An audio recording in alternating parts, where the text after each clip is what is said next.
The Sabbath. That could be a bit of a disagreement among followers of Jesus. Some say the Sabbath is Saturday, others say it's Sunday, others say it doesn't matter what day of the week you take a rest in, just as long as you're resting in Jesus.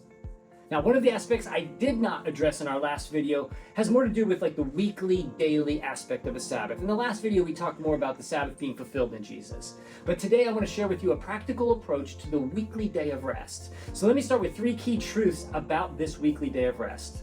Number 1, God blessed it. Genesis chapter 2, verse 3. Number 2, it's one of the 10 commandments. Exodus chapter 20, verse 8. And 3, God made it for you. Mark chapter 2, verse 27.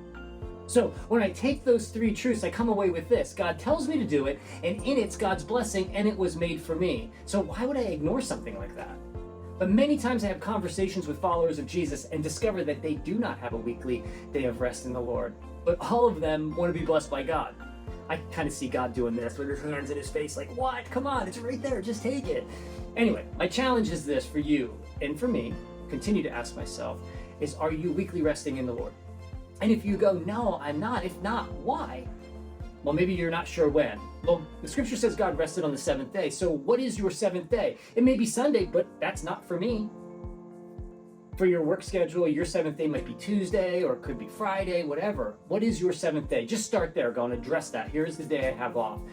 Or maybe then you don't know where to start. Okay, I have the day, I don't know what to do. Well, begin with the first half of your day, just resting in Jesus, and the second half we'll get to later. Just start someday, somewhere, somehow. And then start that day with scripture and prayer. Turn your phone off, turn your TV off, and even if it's just a small amount of scripture, just take it in and then think about it. Consider it. Turn it over and over again in your mind. And then maybe nap. Try that. It's a pretty wonderful thing. And then as you build on that, follow that up with asking yourself, what in this life fills you up? What is it that rejuvenates you? And then start to add that to it. And continue to build on your 7th day of rest. You see, that right there is enough to get you started in obedience to God to enjoy the blessing that He's made for you.